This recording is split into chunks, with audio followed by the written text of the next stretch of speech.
Selamat pagi para sahabat sekalian, jumpa lagi dengan saya Rinong Dukinaltum dalam Renungan Embun Rohani Pagi dari Kota Ambon, Manise, Minggu 31 Mei 2020, Hari Raya Pentakosta. Mari kita siapkan hati untuk berdoa. Dalam nama Bapa dan Putra dan Roh Kudus, amin. Allah Bapa yang Maha Kuasa, Engkau menjanjikan kepada kami kehidupan kekal. Dan melalui Yesus Putramu, Ia mengutus Roh Kudus agar menuntun kami ke tempat di mana Engkau berada. Kami bersyukur karena pada hari ini Engkau mengutus Roh Kudus kepada kami untuk menerangi hati dan budi kami, menuntun kami dalam perjalanan menuju kepadamu. Bukalah mata, telinga, hati dan budi kami saat ini untuk mendengarkan sabdamu dan menerima Roh-Mu. Demi Kristus Tuhan dan pengantara kami. Amin. Dalam nama Bapa dan Putra dan Roh Kudus. Amin. Tuhan sertamu dan sertamu juga. Inilah Injil suci Yesus Kristus menurut Santo Yohanes. Dimuliakanlah Tuhan. Ketika hari sudah malam pada hari pertama minggu itu, berkumpullah murid-murid Yesus di suatu tempat dengan pintu-pintu yang terkunci, karena mereka takut kepada orang-orang Yahudi. Pada waktu itu datanglah Yesus dan berdiri di tengah-tengah mereka dan berkata, "Damai sejahtera bagi kamu." Dan sesudah berkata demikian, Ia menunjukkan tangannya dan lambungnya kepada mereka. Murid-murid itu bersukacita ketika mereka melihat Tuhan. Maka kata Yesus sekali lagi, "Damai sejahtera bagi kamu. Sama seperti Bapa mengutus aku, demikian juga sekarang aku mengutus kamu." Dan sesudah berkata demikian, Ia mengembusi mereka dan berkata, "Terimalah Roh Kudus. Jikalau kamu mengampuni dosa orang, dosanya diampuni. Dan jikalau kamu menyatakan dosa orang tetap ada, dosanya tetap ada." Demikianlah sabda Tuhan. Terpujilah Kristus. Dunia yang terluka, tapi saudara dan akulah yang tersakiti. Para sahabat sekalian, menjadi menarik bahwa di hari pencurahan Roh Kudus ini, terutama dalam Injil, Yesus sebelum mengembusi mereka dengan Roh Kudus, Dia menyatakan atau memberikan mereka damainya. Tetapi damai yang mereka terima itu, mereka terima dengan melihat bekas paku pada tangannya dan bekas tombak pada lambungnya.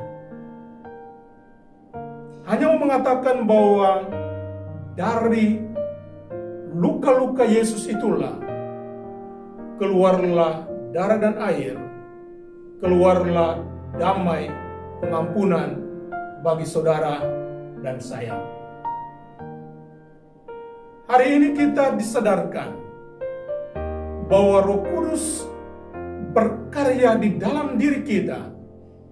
Dan dalam bacaan-bacaan selama pekan ini, kita telah mendengarkan doa Yesus bahwa Roh itu adalah Roh yang mempersatukan, bukan Roh yang menghancurkan dan memecah belahkan.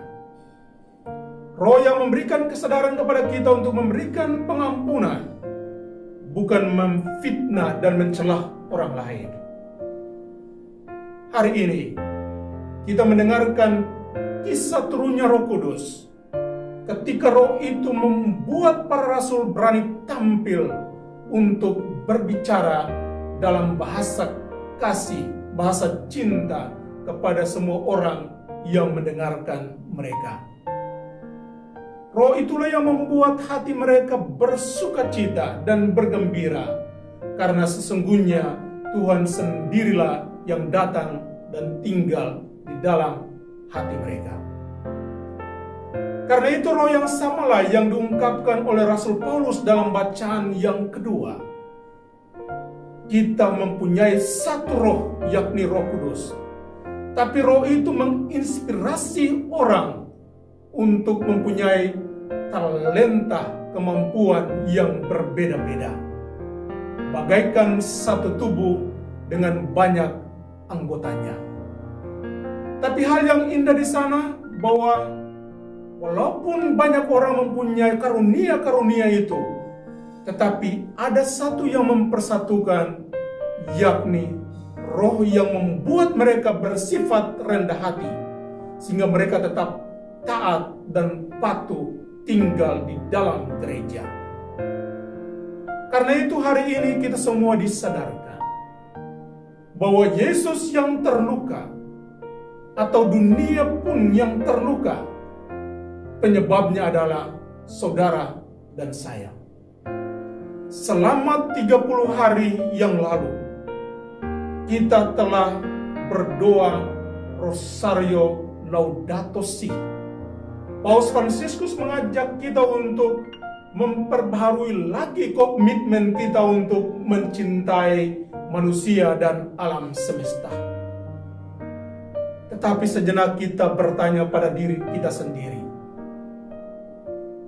apakah kata dan perbuatan kita telah melukai sesama kita, alam semesta kita, bahkan dosa-dosa kita telah melukai dan membuat luka Yesus itu semakin parah.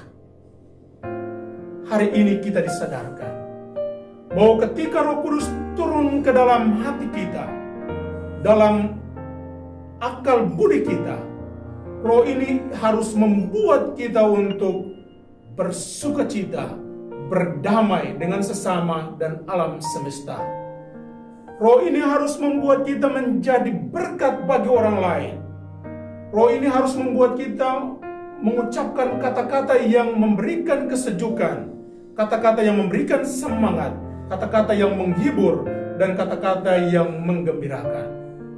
Bukan sebaliknya membuat kita lalu bermusuhan dengan orang lain, merusak alam semesta, dan menyakiti hati Tuhan.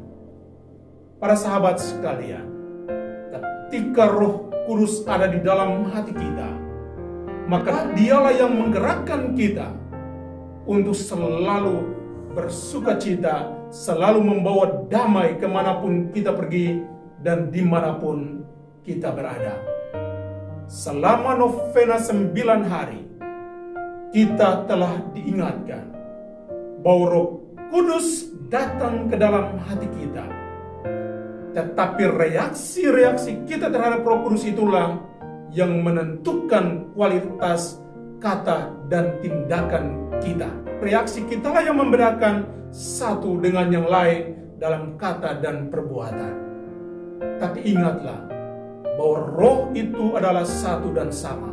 Maka marilah kita mengungkapkan kebersatuan kita itu dengan Tuhan, dengan sesama, dengan alam semesta, agar hidup kita menjadi hidup yang damai, hidup yang tenang, hidup yang didorong dan dimotivasi oleh Roh Kudus, sehingga kita menjadi berkat bagi orang lain. Semoga demikian. Amin.